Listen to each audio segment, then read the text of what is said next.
Hello and welcome to the Not Ready for Primetime Project. We're Gary Seath and Brad Robinson. And you're not. This week, we're going vintage, Brad, back to season one. A great one from season one. One might say the best of season one. Yes.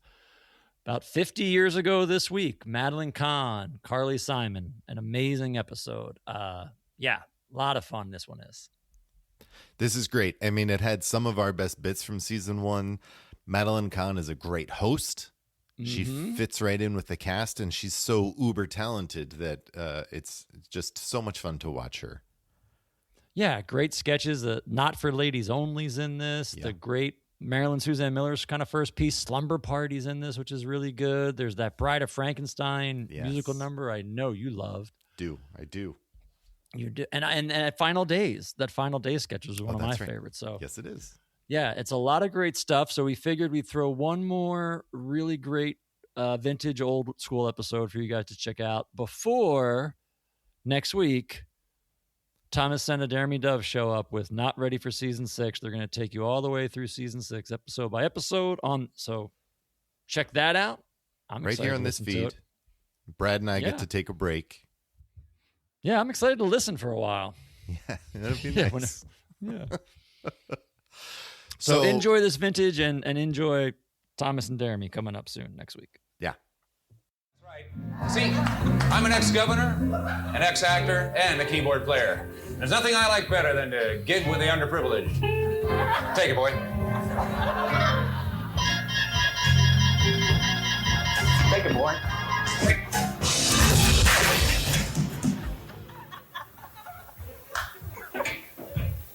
Live from New York, it's Saturday night!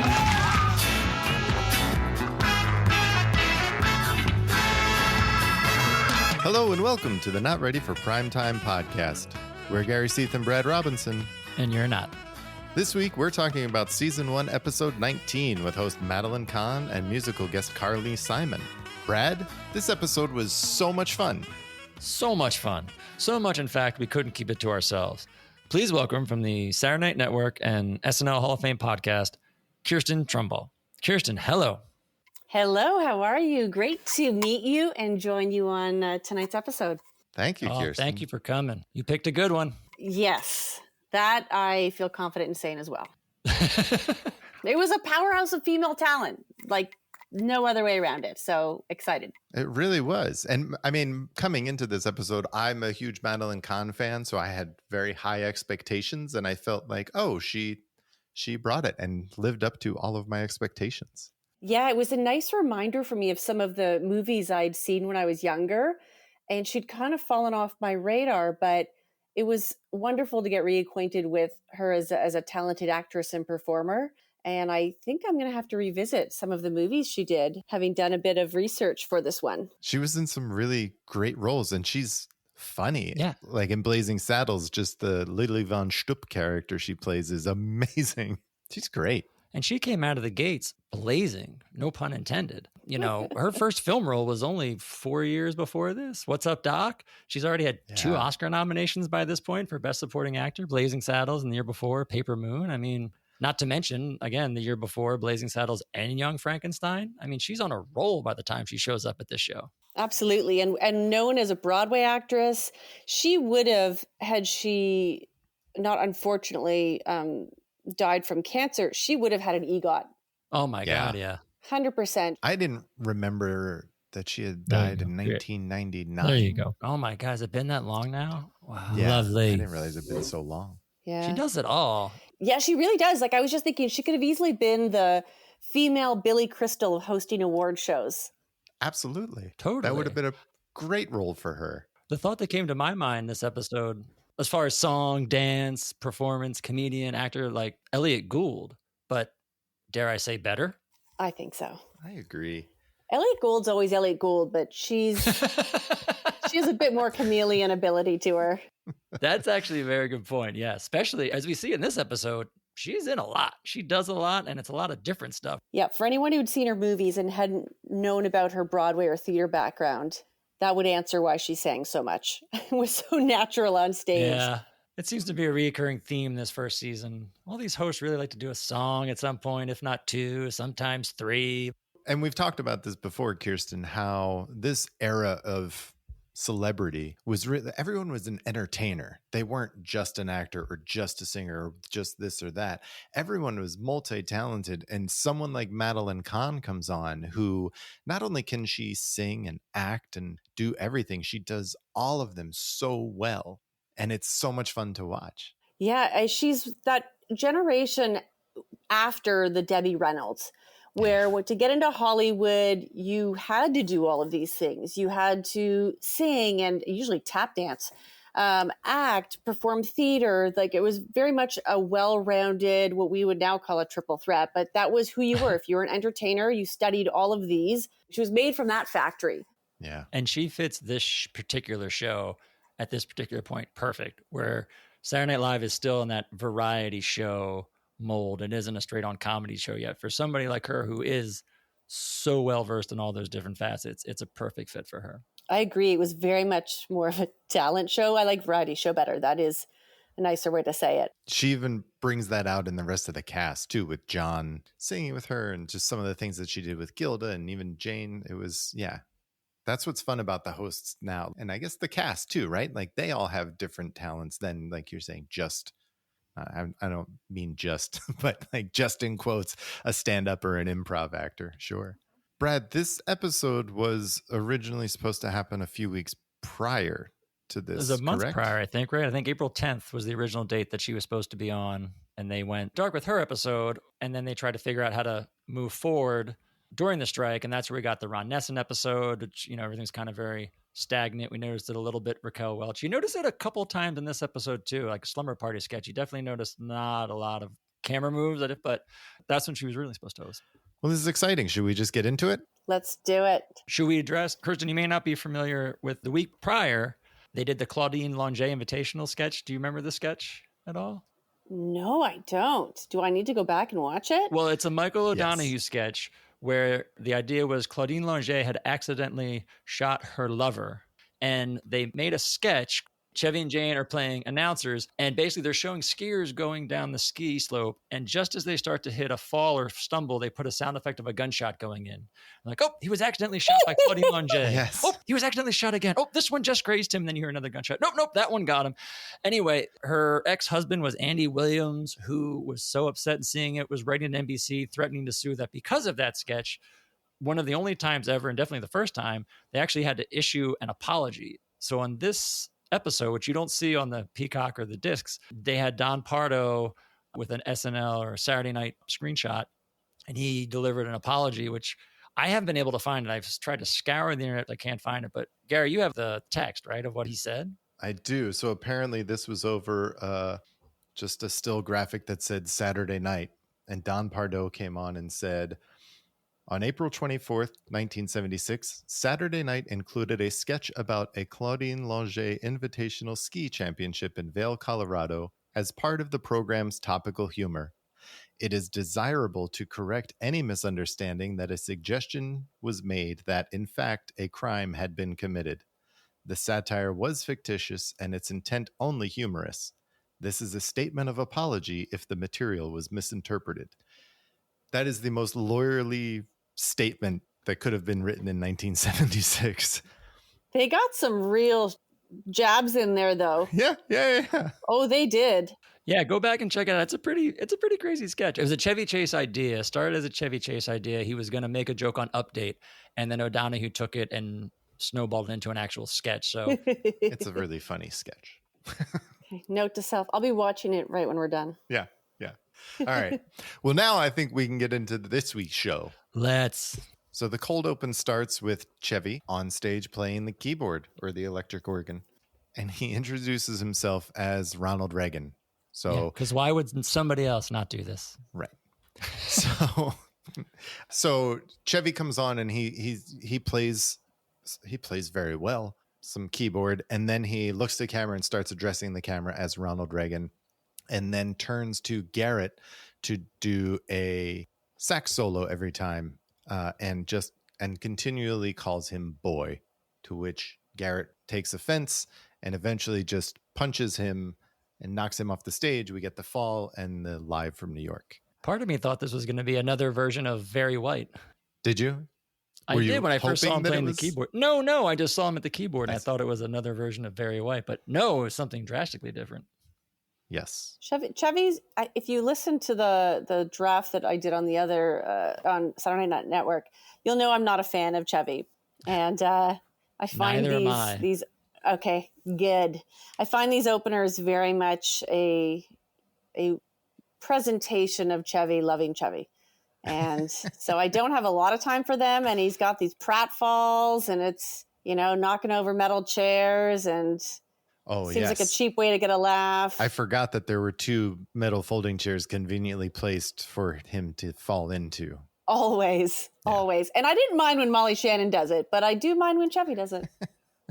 I'm with you on this. We've had many discussions where I'm definitely Team Belushi.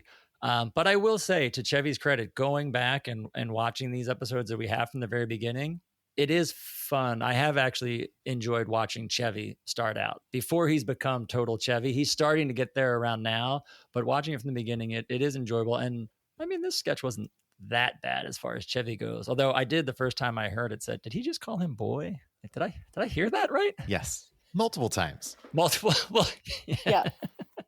There are some episodes that haven't aged well. Yeah. Yeah, there's a few in this one. There's a few sketches. There are a few jokes in here that I was like, this seems like a bit much, but okay. I mean, I was waiting for Garrett to hit him with the saxophone. That's how I thought this was going to end. I thought he was going to get clocked with the saxophone and then fall down and give the line. Howard Shore wouldn't allow it. Well, also, why ruin a good saxophone? Exactly.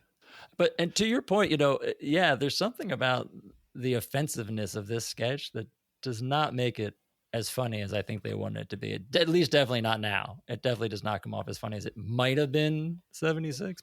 Yeah. It's a bold way to open. Yeah. It is a bold way to open. Yeah.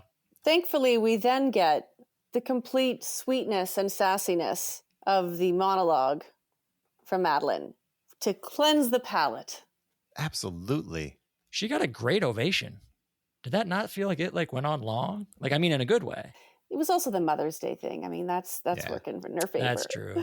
It was very sweet. It was very sweet, and it was endearing, and it felt extremely real. Like I know part of her performance style is a dash of awkwardness, but she genuinely seemed like she had some nerves. Yeah. And, tripped over a couple words, which for someone who's, an established performer, that feels very real, and it's you feel a connection to them, and the audience reacted. And then the song was clever and funny, and it was short and sweet. So I think it was just what was needed. I knew she'd sing a song. Yeah, of course. Yeah, who would take that bet? Yes, right. She would sing a song. But you bring up a good point, and I think she was very nervous about performing on live television. I think a lot of those fears and anxieties and hiccups you kind of see. Yeah, it was her genuine worry about pulling this show off on live TV. I think Anthony Perkins kind of addressed it in his monologue where he talked about coming out as himself, which was awkward for him. And I think that is part of it. And then combined with the fact that, like you said, Brad, these are stage actors. When you're acting on stage, there's a finite number of seats in the theater. And here you're on TV and it's going out to millions of people live. And I think that adds an element. And it's not as forgiving, right? If you're in theater and you're 1 foot over to the right, it's fine. But on TV, it messes up the shot. And, all week, I'm sure they're getting grilled, like hit this mark, hit that mark. For stage actors that aren't used to it, it's like brings this level of anxiety up. Well, let's double down on that. And the fact that they may have changed things last minute. I mean, all of these seasoned performers from theater and traditional Hollywood are used to rehearsals. Yeah. And here we are throwing away scripts and throwing up cue cards with new content. So it was a medium that people were still, getting their sea legs for. And I think the freedom of it would be exhilarating to some, but it's why there were probably a lot of people that we would have liked to see on the show that we didn't. Sure. Yeah, and these theater people are used to having more than 3 days of rehearsal before they put something up in front of an audience. Right. Oh, yeah. Well, John needed no rehearsal for his next bit as the wilderness comedian Shecky Adams, who which I thought was a great name. Yeah. Playing off of Grizzly Adams and Shecky Green. Yeah, exactly. And John is the wilderness comedian who is introduced with Dan's voiceover as coming from Las Vegas and then gave it all up to go live in the woods to make animals laugh. And I thought this was so goofy and so fun, especially the animal laughter. Oh, the animal laughter. That was cute. That was funny. I'll give you that. It started off funny enough, and I thought it was like, I think cute's going to be the wrong word, but it had a decent premise to it. It just didn't go anywhere for me. And I don't know, was anybody else surprised to see this as the first sketch of the night? Yes. Just seemed like an odd choice to lead off with. Yes. I did write that down, that this was an odd way to start. But it had its moments. Yeah, I like animals, animal puppets, animals laughing, the idea that animals understand comedy and especially dad jokes. That's funny. But yeah, it could have ended a bit stronger. I mean, there's great dad jokes out there. But yes, I think it would have been more of a 10-1 because it was kind of wacky. I feel like Zweibel had a lot to do with this too, with the Shecky Adams of it all and the Catskill stand-up routine. There has to be so much Zweibel in this. That makes sense. Yeah. So much of the sketch writing back in the day, I can't help but wonder how much was influenced by alcohol and narcotics. That's always running through my mind when I see some of these. What were they on when they thought this was the funniest thing on the planet? Right. Well, next we moved into some powerhouse stuff, didn't we? We really did. I mean, we went from Shecky Adams to Barbara Walters and Marlene Dietrich in the talk show Not for Ladies Only. So it was hosted by Barbara Walters, or Gilda, once again as Baba Wawa. Baba Wawa. And she's interviewing Marlene Dietrich, although when I first heard it, I did have to go back and listen again to who she was introducing because of... Did you really? Well, because I the way in which she muddled Marlene Dietrich, I was like, wait, what? And then it just becomes a standard talk show between the two with these accents / speech impediment that they just talk about things, and it's very hard to understand. Marwina, what is it like to be a living legend? It has been a really rich experience. I'm so impressed. You're so wide and slender. How do you stay so slim? Swimming keeps me swim. My daily regimen includes swimming 12 laps in my pool. It is wonderful for my legs. Marwina, right here. Tell us your secret of perpetual youth. I get massaged regularly. And I have had everything lifted. You mean you've had your legs lifted? Everything. Even my wheel. What? My wheel. Your wheel? What?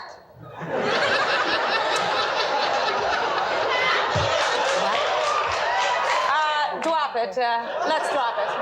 It's really smart. I mean, it's a great Rosie Schuster piece, and it's just from top to bottom. It's great. And it's funny. We just saw Baba Wawa last week for the first time. Really funny. It's like impression Gilda had done back in the Lampoon days, spoofing Barbara Walters' show at the time. What was it called?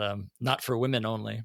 But yeah, it's just great to see this already 1 week after she introduces the character. Here it is again. For me, the most fun of this was watching them try to W every word. Yes. Like yes. It was less, it wasn't necessarily the script. It was the breezy but intense effort to hit every one of those W's. And at one point, Gilda took a beat and acknowledged that in her own way. That's what I love about her, when she was always the best at kind of, wasn't breaking the fourth wall or breaking character necessarily, but a bit of a wink with the audience to say, oh, I'm in this and I'm going for it. The fact that they got through this without a stumble is amazing. Yeah, Madeline really kept character. She did. She's a professional. They all kept character in the next sketch, which probably wasn't hard, but it was the Slumber Party sketch with Gilda, Madeline, Jane, and Lorraine, where they're at a sleepover and Madeline is telling all of her friends how babies are made. And the other girls are totally grossed out by it. It is also true because I happen to have read it in this book. What did it say? It said, the first step in human reproduction is the main... That's disgusting!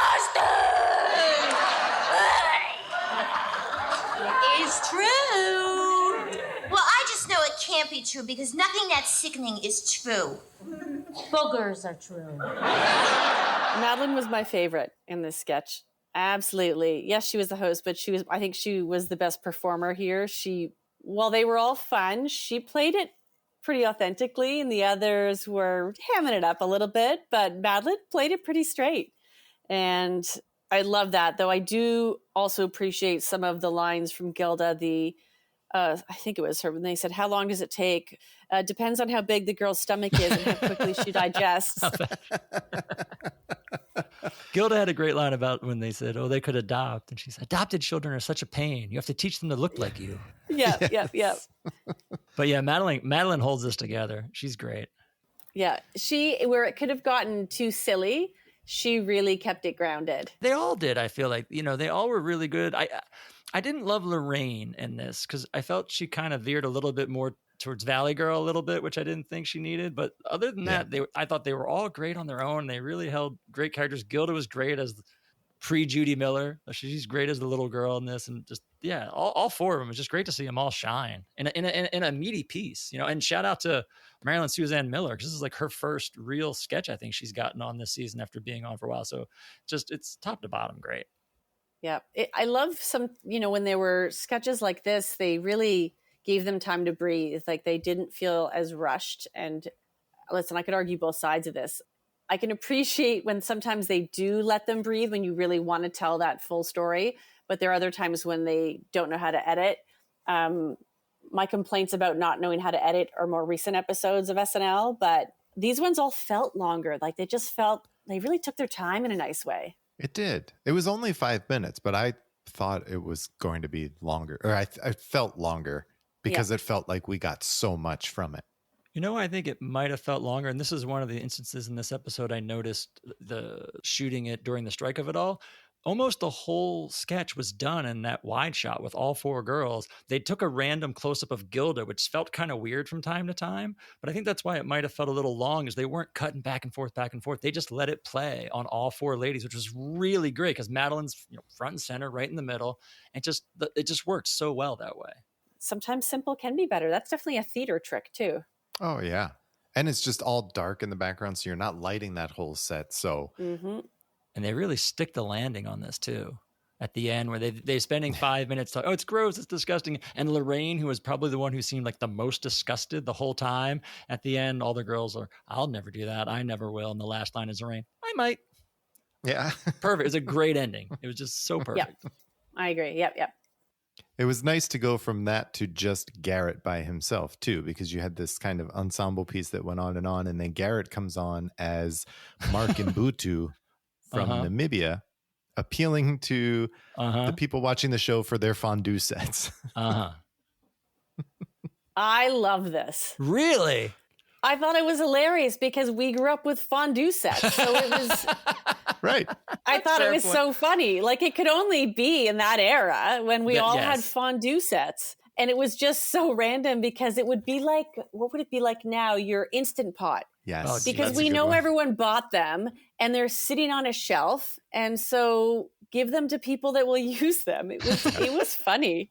I thought it was funny. I liked it. I didn't like the sketch, but how do I explain this? You know how many times, Gary, we've seen sketches and we're like, these don't work because it's a not great sketch in a bad episode. Yeah. As much as I didn't necessarily like this sketch, I didn't mind it because this episode has been so good. And this is an instance of like maybe a little bit of a subpar sketch, a oneer directly into camera. It is a good change of pace. And as much as I didn't necessarily think it was that funny, I thought it played well in this episode. It was, like you just said, it was a great breather from what we just saw. It was fun to show Garrett off. And this is an instance of them putting the right type of sketch in at the right time. And that I liked about this. Yeah. And I liked that it was Garrett. Yeah. He seems to do better just by himself to camera. And this was, I thought, a good one. Yeah, it's a good point. And not what you'd expect. Fondue sets? Come on. We could not have predicted that. I did enjoy the line where he says, we have enough of the little sternos. We don't need those. We got those from the Germans. Yes. Yeah. It was fun. Thought it was a good, fun sketch. There's some clever, it's clever and it's intelligent in that way that it's not just silly, like give us your fondue sets, which is funny, but that type of comment about we got that from the Germans, like that's a take. Yeah. So I appreciate when it's done really well that way, and it's very smart. So they can have a voice and and be sharp and silly at the same time. So that's why I really enjoyed it. Yeah. Well, Kirsten, did you enjoy the next sketch? Because it involves two things that, one, we know you don't like, and I'm intrigued to hear your opinion on the other. Chevy Chase and the Muppets, where Chevy comes out and he walks by the trunk we saw last week that all the Muppets basically closed up shop in, which I was surprised to see them back after last week. All of a sudden they're back right away next week. Right. But now the show's a hit. Maybe Chevy can talk to the producer and get the Muppets back on. This one got a big old meh for me. It was very Chevy, very much reading the cue cards, interacting with the Muppet. And I love the Muppets. Who doesn't? What kind of monster would not love the Muppets? But it was Brad. You can't even remember half their names, Gary. Please don't pretend this is all me. No, I like the Muppets. I like the Muppets when they're interacting with humans. But yes. Yeah. So seeing Scred, the Muppet that we see with Chevy, he does really well with humans and interacting with humans. So I thought this was going to be a lot of fun and it might be good. This, to me, like the way this didn't work was more a comment on Chevy, just because I've seen Scred work with everyone else. Well, and I had that note too near the end. I said, it's very but maybe if it was somebody other than Chevy, like Gilda, like him and Gilda were great in the back, or, Gilda John and Danny, just almost anybody other than Chevy. I don't know that Danny would have worked, but he's kind of awkward. That's all. That's true. But you got to play along with the Muppets, just even a little bit. Yeah. He looked like too much like he was doing everyone a favor. And no, indulge our child side and make us feel good about the Muppets. And no, he took us out of that, being a bit of a jerk. Yeah. Well, good news, Gary. They're gone for season 1. We will not see them again. They make one more. They make one more appearance the start of season 2, but the Muppets are finally done. First, we lost Albert Brooks. Now the Muppets. Yeah. We're like a Gary Weiss away from the trifecta. We'll get there. Hold on to Gary Weiss. That's right. I've turned on Gary Weiss. Sorry. It happened.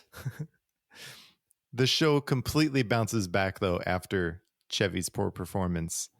And we see 100% Howard Shore and his all-monster band. This was awesome. I loved this. This is amazing. This whole sketch is amazing from top to bottom. Yeah, this was my favorite. This was the highlight for me. This Bride of Frankenstein, a little bit of a, revisit a character. And then she sings I Feel Pretty. Yeah. And she starts flailing around. It was amazing. And I didn't realize Paul Schaefer was one of the, I don't remember the name. Like there were some other faces in there making cameos, but this was the highlight for me. It was allowing Madeline to shine in all she does, sing, dance, perform, and kind of be that star of the scene. And yeah, I love this one. It only got better. Yeah, I loved, you mentioned Paul Schaefer. Like he really got to shine as... Gary, was that his hair, do you think? We've talked about his hair a few times this season. Or did they wig him or did they just comb those sides up? I legitimately couldn't tell. Oh, there was more hair there than there are on the sides. So It was definitely a wig. All right. This was, hands down, this was one of my favorite musical performances of the season.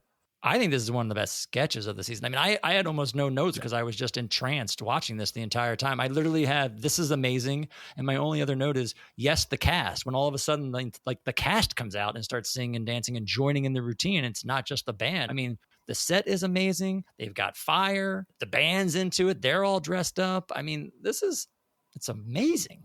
Yeah, everyone should check that one out again. I'm going to watch it again after this. After you watch the Claudine Longet. Yeah, I've got a list. I am making a list. And funny that you said you had nothing to add because you're entranced by the sketch. I went ham with a yellow highlighter when I was just, I like this one. And so that's what happened to me when I was watching it. There wasn't anything to not watch. You couldn't not be glued to it. Like you had mentioned, she's singing, she's dancing. And I was kind of surprised too, again, thinking back of the whole strike and the technical aspect of it. They had tons of camera angles going on. You saw the band, you had the guys at the piano, you had her in a wide and a close. There's just tons of stuff going on. Even when the cast came out through the tunnel, there's just so much going on. This is like one of the most intricate sets we've seen, which was great. There's just so much of it. Like, I was kind of half joking about, of course, she's going to sing a bunch of songs in this episode, but I didn't even think this was a song. Like, it was so good. It was like, she could sing the whole episode if she did this. Given how much it was rehearsed, I've got to assume it was one of the first sketches. Gotta think, yeah. That they would have, come together when they were preparing for the episode, because it was, the lighting, every cue was on. So I wonder how quickly, let's do Bride of Frankenstein, but do it this way, and let's sing this. And then they rehearsed as much as they could, because it felt very polished. Well, I wonder if they had started this a few weeks prior when Madeline Kahn was supposed to host, and it maybe was a smaller piece. And then they were like, well, we've got that down. Let's expand on it now because we have more time. I don't know. I had the same thought. Like, maybe this is something they had written up for the first week. They rehearsed it that week, because she did a live bit back in that first time. She introduced the rerun that they played that episode. And so she was in the studio, and I think they were trying to put that episode on originally. So to your point, maybe they had rehearsed this 1 week already, and they kind of had it in their back pocket. So when they picked it up this week, it wasn't from scratch, and that's why it's so good.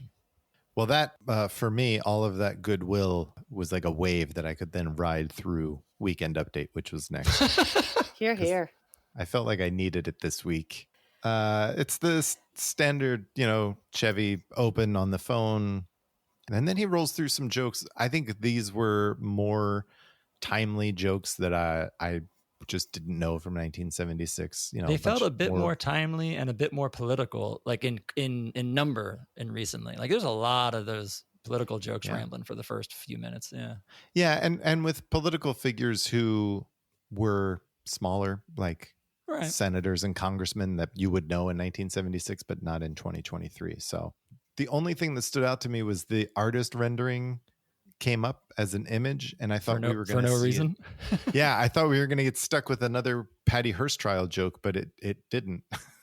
We went to another telephone joke, which I'm assuming both of you did not like. Chevy hamming it up on the phone. My notes were very political, not very funny. Yeah. I'm sorry. You could tell Kirsten's upset she even has to talk about this right now. She's like, can we just fast forward through Update? Because I don't wish to talk about Chevy Chase at all, which I love. I'm just glad that I'm not alone. Not necessarily 100%, but that, I agree. Like, it was very political, but it was too specific. Those weren't jokes that would age at all, because they were such a moment in time. Right. Therefore, it wasn't very funny, because I couldn't laugh with him. It felt like he was, really just telling his own thing, and he wasn't really considering the audience. He thought it was funny. I did enjoy the end of Weekend Update Part 1 with I thought it was a pretty smart marijuana joke about may cause some damage to your memory, and then he repeats the joke. Yes. And then he does a great callback, which they've been doing a few times this season, about send in your samples. And then he really hits it where he forgets the address where to send it to. Like, I thought that whole little 1, 2, 3 was a really funny bit. I did like that one. Right.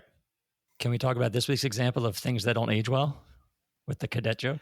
When they show the picture, they showed the picture of the female cadet in line in the dress uniform with everybody, and they make some joke about reported homosexual, and here he is standing in line, like Edgar somebody or other, and they show him as a woman there, and just, it's like one of those, like, this does not play.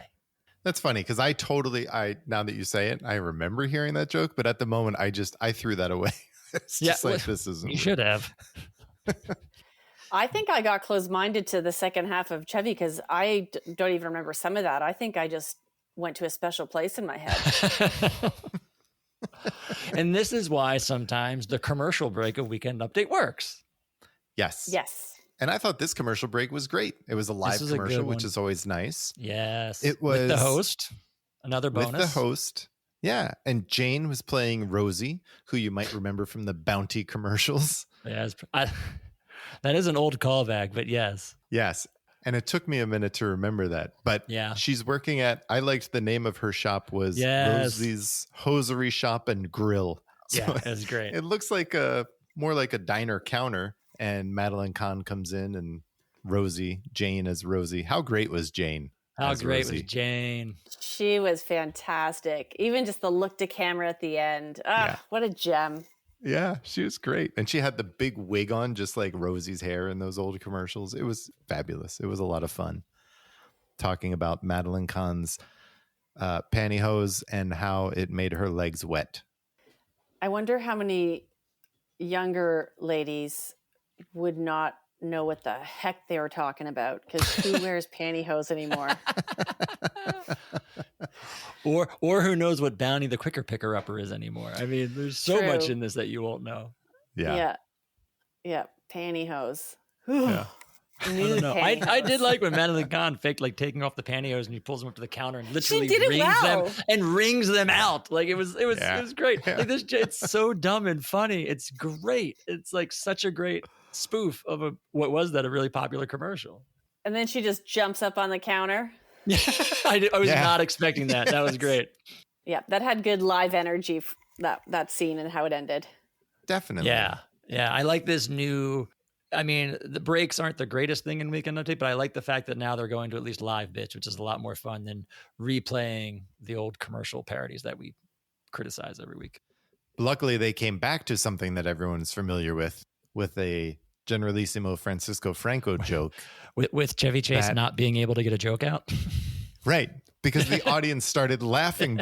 He mentions Generalissimo Francisco Franco, and the audience starts laughing. Pavlov's dog. Yes. Yeah. And it was kind of charming. He's smiling to himself and like trying to get it out. Even he can't believe this joke's still working. Right. It's been, I think, almost every episode they've made a Generalissimo Francisco Franco joke. But speaking of almost every episode, Gary, I need to know what is your take on this week's appearance of Emily Litella? I liked the violins on television. Why are you so hesitant to say that you like this? It's a funny bit. You can like it. No, I do like it. Look, I like violins on television. I still felt like it could have been 30 seconds shorter or maybe less. That's all. Tighten it up. That's what I want to see from Emily Litella. Tighten it up.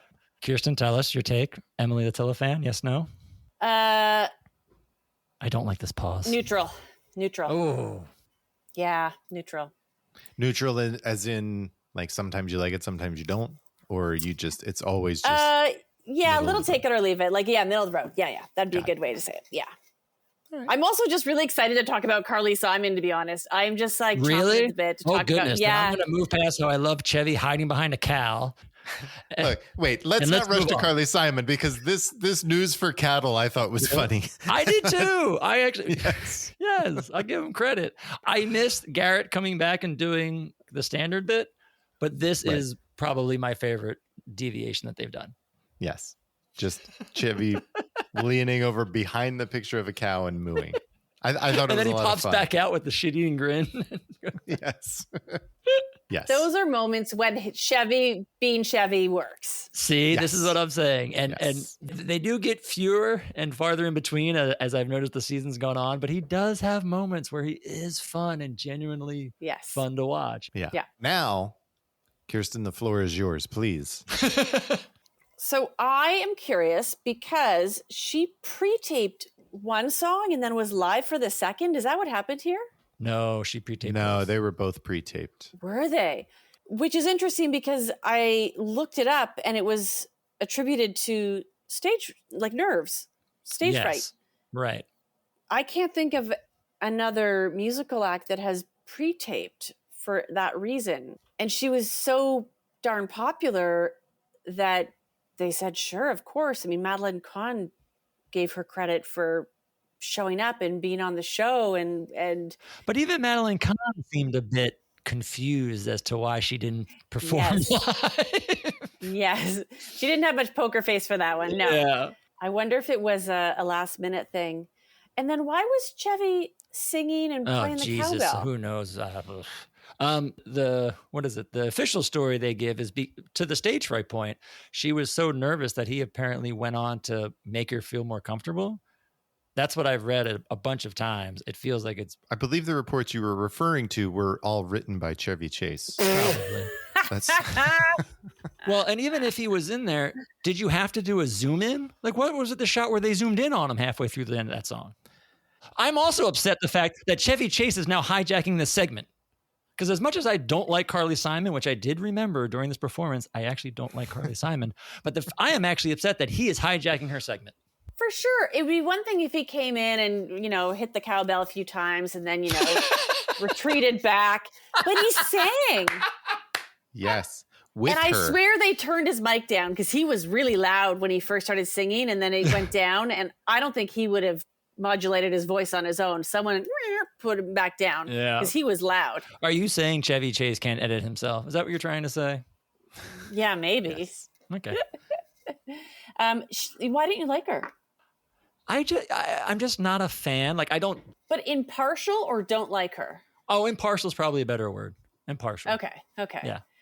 Like, don't get me wrong. I'm not like wearing a Carly Simon t-shirt here, but I can respect that she's written some amazing songs. I can respect that as well. Like, this is a woman who had already released a greatest hits album at this point the year before. And it went gold in like 3 weeks. Like, I'm not going to deny she's definitely talented.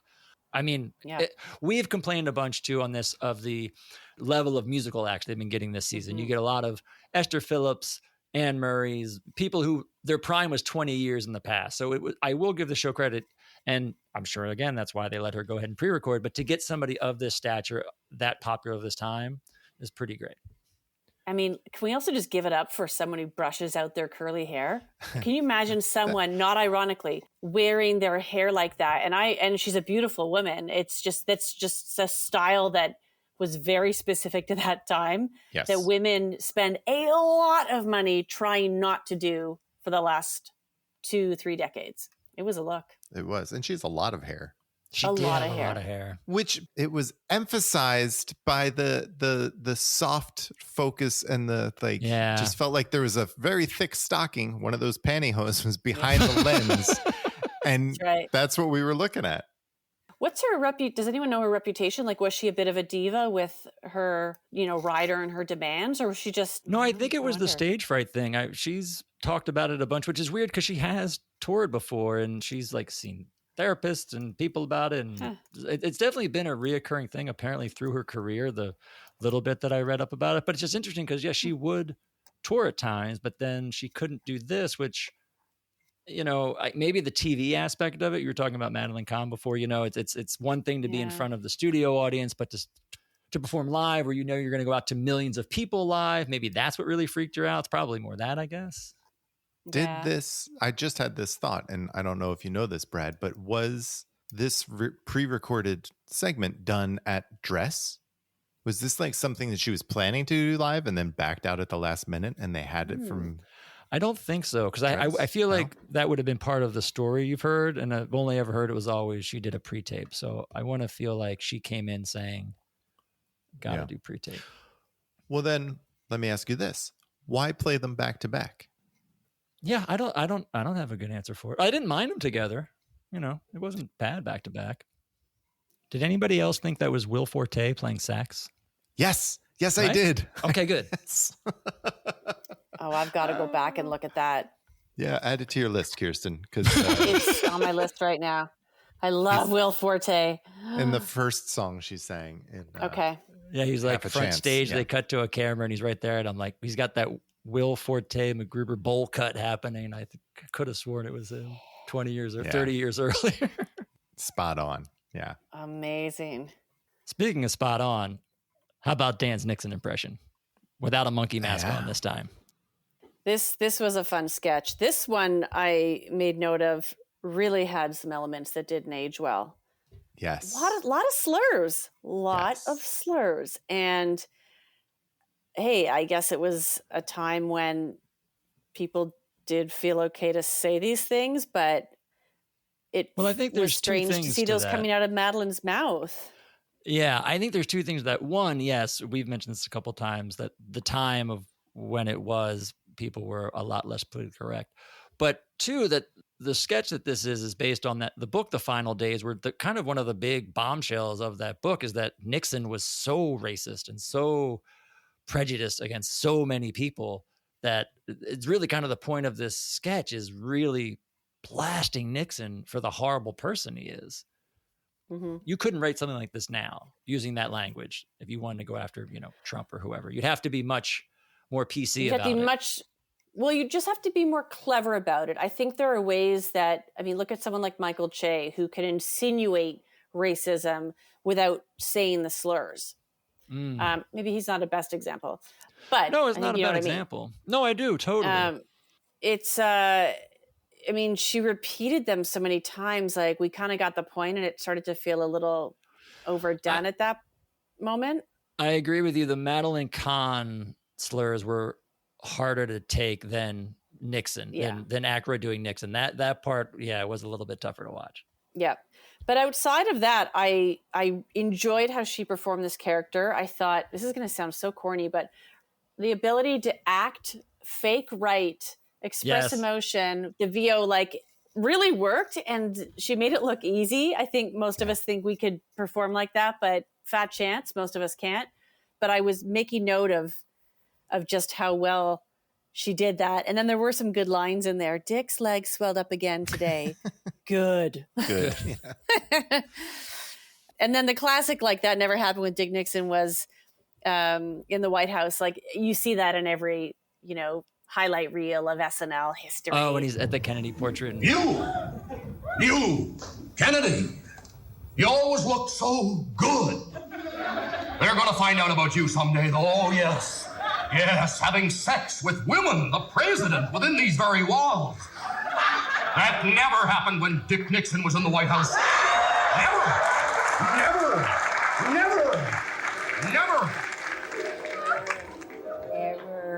Never.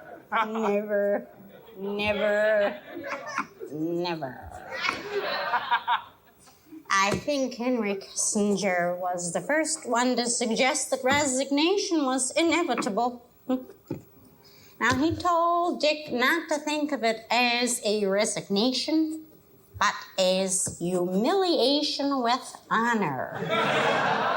It was smart writing, very smart writing, with the exception of the excessive slurs. Yeah. It was a Franken and Davis sketch that they had tried writing, because this book had just come out a week or two before this episode aired, but they had leaked a lot of stories from it so people knew what it was about. So they were dying to get something on the air. And Tom Davis has admitted this story allegedly, that him and Franken couldn't figure out how to write and started tripping on acid. And that's how they came up with the idea to write this. And the two of them are walking around the 17th floor, tripping, doing dueling Nixon impressions. And they finally come up with this idea. And the original plan was to have Lorne intro it, and was going to sit behind the desk and tell the audience that as a producer, he had to decide whether or not that the show was going to ridicule Richard Nixon because it seemed too easy of a joke, but NBC overruled him and said it had to go on. So we're not happy about this, but here we go. And then they were going to do all the Nixon bits. And then it was Ann Beats who had the idea of using Madeline Kahn as Pat Nixon and through her diary, which it worked so much better. So much better. Yeah. Also, you just validated my hypothesis about the drug use and the sketch creation. Yeah. There you go. But this is the first big Franken and Davis piece, aside from the Untouchables. We saw the Untouchables, but this is kind of the first really big Franken and Davis piece we get to see. Al Franken still, I think, lists this as one of his top 10 political sketches in the history of the show. They made more David Eisenhower jokes with Chevy as David Eisenhower. They love picking on David Eisenhower. Yes. It was fun seeing a lot of cameos. So you saw Chevy as David Eisenhower, and Gilda as Julie Nixon, Garrett as Sammy Davis Jr., John comes on as Henry Kissinger. You know I'm not a crook, Henry. You know that I'm innocent. I am, Henry. I had nothing to do with Watergate, the bugging of Watergate. I had nothing to do with the cover-up. Nothing to do with the break-in of Daniel Ellsberg's psychiatrist's office. Nothing to do with the guy who was killed in Florida. What guy was killed in Florida, Mr. President? You mean you don't know about the young Cuban who was run over by the... Never mind, Henry. Get down on your knees and pray. Pray with me. Pray with me, Henry. Oh, Mr. President, please. We've got a big day tomorrow, so why don't we just get into our jammies and go sleep at time? They apparently censored Chevy as when he was playing the portrait of Lincoln. He goes, "This never happened to you. Why does it happen to me?" And he says, "Because you're a dip." Apparently, the original line was because you're a schmuck, and the censors wouldn't let them say schmuck, and they made them change it. Really? To dip. Yeah. They say that it was that schmuck means penis in Yiddish, apparently, and someone called them out on that. Really? Even funnier that in a sketch where we're talking about all of the slurs, Right. They were offended by anatomy, a slang for the anatomy. But let's, anyways. Yeah. That's so, yeah. Another instance of what are the censors thinking here? Right. What were they thinking letting Gary Weiss come on and introduce his film again? Why does anyone think this is working? I mean, there weren't any pets in it. At least there's that. At least there's that. And it had your boy from Angelo's Pizza. Remember the gag when they used to call Angola during Weekend Update? That was the dude from Angelo's Pizza. Oh, really? I think so. Oh. I'm saying it was. I'm going to. Look it up. I don't want to watch it again, so I'm not going to watch it for that. Kirsten, what's your feeling on Gary Weiss films, or this particular Gary Weiss film? So I'm going to admit I don't know a lot about Gary Weiss. You've been watching these earlier episodes far more than I have. So my question is, give me the super top level summary of Gary Weiss. I did think it was weird that someone came on and introduced their movie, and it was a bit of an odd one at that. I had a few laughs, but then it kept going. I was like, okay, I see what you're doing here. Wrap it up. So yes, tell me about Gary Weiss, and did you feel the same way about the length of this? I'm pretty sure I watched this episode early this morning, and I'm pretty sure Gary Weiss's film is still playing somewhere. It hasn't ended because that's how it felt. Yes. Gary Weiss's films are kind of all over the place, right, Brad? I mean, very hit or miss. More often than very not, hit or miss is a good way. Yeah. More often a miss. Yeah. And the last few episodes, they've had him come on to introduce them. Our working theory is because no one else wanted to associate themselves with his films. But this one was about New York and New York's fans, and it was with the song "New York's My Home." I just didn't know what he was trying to say. I couldn't tell if he was trying to say the fans are horrible with a juxtaposition of the song, but by the end it seemed like he was liking the fans. So I just didn't know what he was trying to do, and that just made me not like it. I don't think Gary Weiss knew either, Brad. Yeah, that's a good point. I agree with that. Thank you. You captured that really well, which is, I didn't know how to interpret it because I didn't know what I was looking at. And exactly that is, I don't think they're jerks. They may sometimes have that tough guy New York thing, but then they're teddy bears. So I was like, what are we doing with this here? And then it kept going. So then I was like, is he helping me see the point? But he didn't. No. Yeah, I didn't think so. What we need is more singing. We needed more singing? Oh, are you just going to segue right into the detective agency on that one? He just wants to get away from Gary Weiss. Let's get away from Gary. Yes, please. Mrs. Mulray, she needs some help. Yeah. I love the Dame voice. I'm always a fan to this day when, Kate McKinnon was doing it as of a couple of years ago.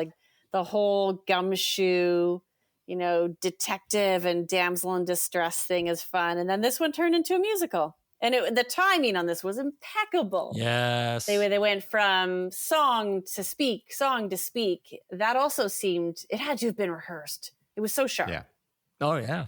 And they were both so good. His Nicholson is so much better in this sketch than it was in The Hornet's Nest. Such a better Jack, I thought. I mean, I don't disagree there. I thought it was good in the last one. It just was so long in the last one. I think that was the problem. But I agree. He came on and I thought, oh, his Nicholson is on this week. But the two of them singing and dancing, it's silly, right? They're breaking into these 50s and 60s songs as they're dressed. It's so bizarre, but it's pretty damn good. Yeah. I mean, it's pretty impressive. Oh, yeah. The end song was the easy answer. I wish they had done something a little more clever, but I enjoyed it overall. Yeah, I noted that. I thought it was a bit of a rough ending, but you could tell they just wanted to give her another number to exit out on. But again, watching John even dance during that part was just so much fun. I don't know. I really enjoyed it. In the next sketch, I thought this was great with Gilda and Madeline Kahn doing impressions. Gilda's back. Gilda's back.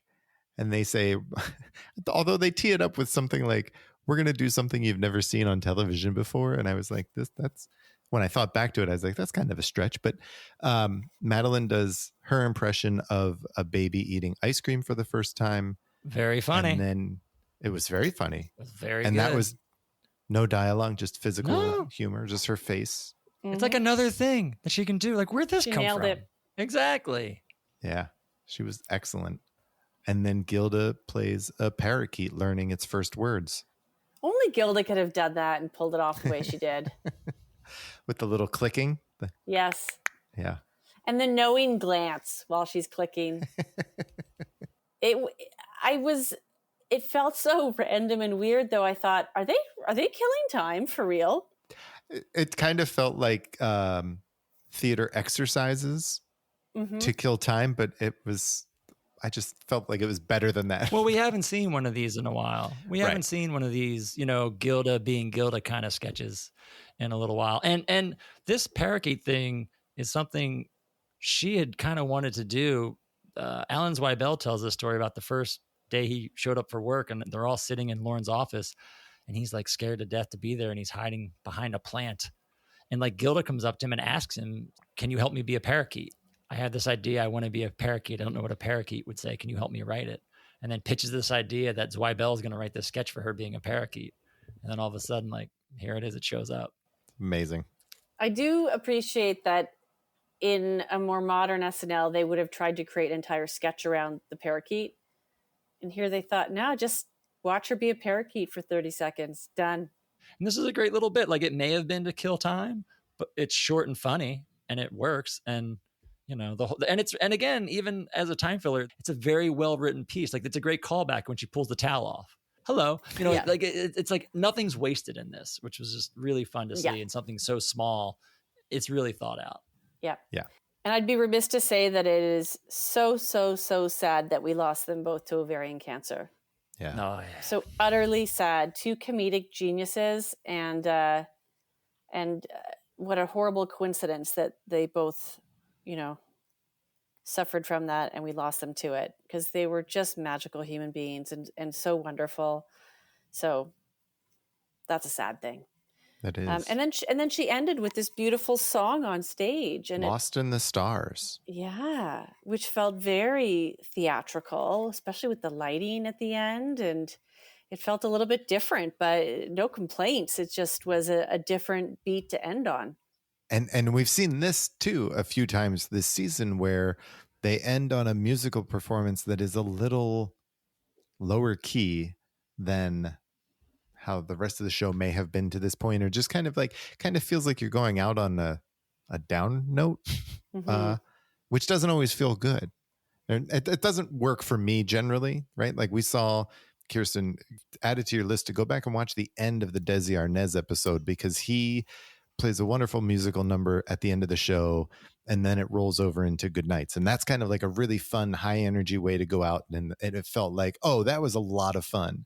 And this one I felt was a little, I don't know, I guess because of the fun thing we just saw with the parakeet and the baby eating ice cream, this just like felt like, oh, we're bringing it home slowly. I'm a fan of the more modern 10-to-1 wacky ender. Sure. Yeah. Like let's if we have time, put up the wild card sketch that people may love or hate, because that'll make you feel something. And yeah, it's a little somber. Her performance is great. I'm not saying like I think she has a lovely voice. Just this song was a little heavy for me at the end. Brad, what did you think? We didn't need this. We didn't need me asking you for your opinion, or we didn't. We definitely didn't need that. I thought he was quiet because he was crying. He was just over there sniffling away, shedding a tear. It was beautiful. I feel like I behaved fairly well this episode.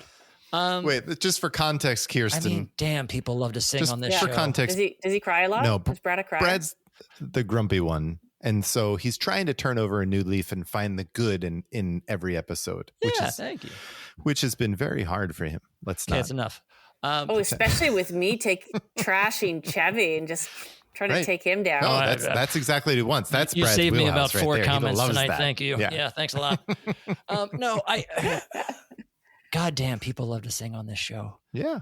I didn't love this one. I mean, she sang 4 times.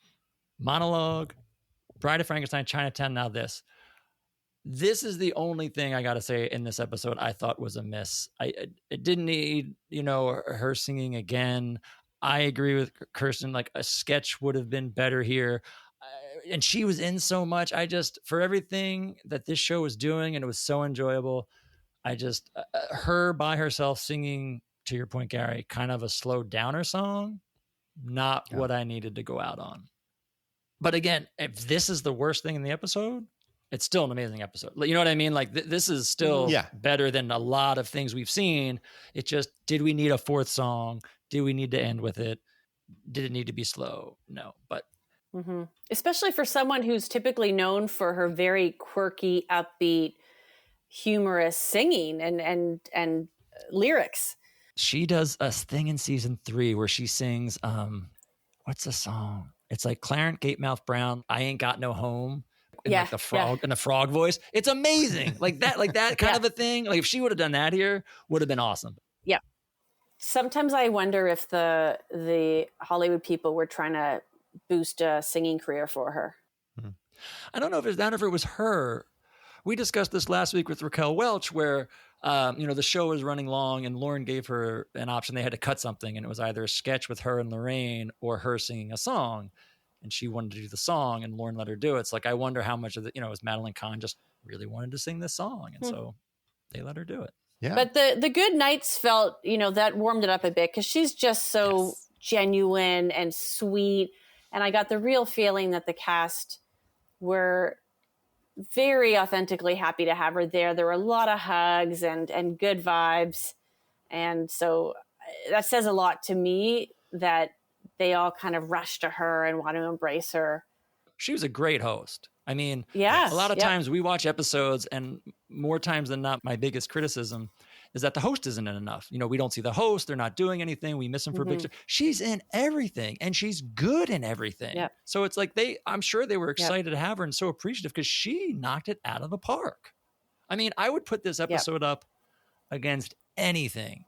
This has got to be, I don't know, top 20 all-time episode. This is just solid start to finish. The sketches are smart. They're well written. Most of this, granted, some of it doesn't age well, but the genesis of it, the writing of it, the performances would go up against almost anything we've seen. I mean, aside from Richard Pryor, I'd say Garrett, number 2 behind Richard Pryor this year? Yeah.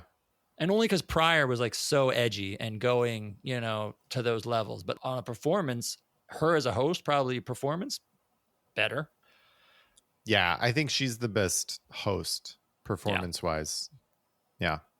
We got to see all of the cast. Everybody was featured. And even Garrett had his little single piece. There's great sketches. You got, reoccurring characters, amazing set pieces and stuff. The only knock is that final song. I don't think we needed to do anything for the show. But other than that, it's an amazingly great episode. Yeah, It was great. Brad, did you notice, I just figure you'll appreciate this, at Good Nights when the cast comes up, John says Happy Mother's Day to the camera, and then afterwards he mouths it and gives a little wave. He's like, Happy Mother's Day, and then waves and winks. I just thought that was adorable, and not the season 3, season 4 John that you'll see, to your point. Yeah, it was nice. Well, I think we're all in agreement that this was a great episode. Feels even like. Don Pardo. At the end, did you listen? Oh, Did you watch all the way at the end when he does his "I can be the Yes. Beatles" into this bonkos Beatles impression? Like, again, to the Yes. very end, they're throwing stuff at you, which is great. He's like, if Lorne Michaels is listening, I can do the Beatles, and I really need the money. God knows I need the money. This was fun. Great. It was so much fun. Yeah. Especially after last week's, which was a bit of a tricky one. This was so much fun. Yeah, I really appreciate that you had me revisit this episode, because I mean, some of the stuff I just haven't seen in so many years. And it really is, I think what you're doing is so interesting, because this is where this all started. And it's, going back and watching it from the beginning is awesome. And I appreciate that I had to start doing it again. And now I have my list Invitational, Brides of Frankenstein, Will Forte lookalike, and Desi Arnaz. Homework. We'll give you more heads up for season 2. Yes. You can come back. Great. Get you back in for another one. Yeah, I would love Absolutely. that. Thank you. Yeah. Well, Kirsten, every week we talk about our best bits. What's your best bit from this episode or bits? Some of my standouts would be there was a moment when the Bride of Frankenstein just let loose and started dancing in circles and having fun. And that's when that sketch just felt really magical. That stands out. Again, the pitter patter of detective agency, the song speak, like there was just a rhythm there that is in my head. We've talked about a lot of them. Like it was, I think those more polished, right in Madeline Kahn's wheelhouse type scenes that are sticking out to me. So those would be my favorite bits. And her baby eating ice cream. Brilliant. So stupid, but really well done. Yeah. So good.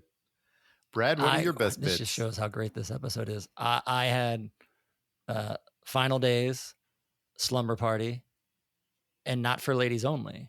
So between the two of us, we've now just said at least 2/3 of the episode. And I'm sure we've left something out, Gary. The only thing that I think you've left out that I really enjoyed was the pantyhose commercial. I was wondering if that was it. Yeah. This has got to be the episode with the most best bits. Absolutely. Yeah. I mean, for me, impressive. I think that as soon as I watched The Bride of Frankenstein, I starred that as a best bit. Oh, you know what? I didn't for some reason. All I did was sit here for 5 minutes and say how amazing I thought it was. Yeah. Really? Yeah. That's a star in your good. brain. Yeah. This whole episode was great.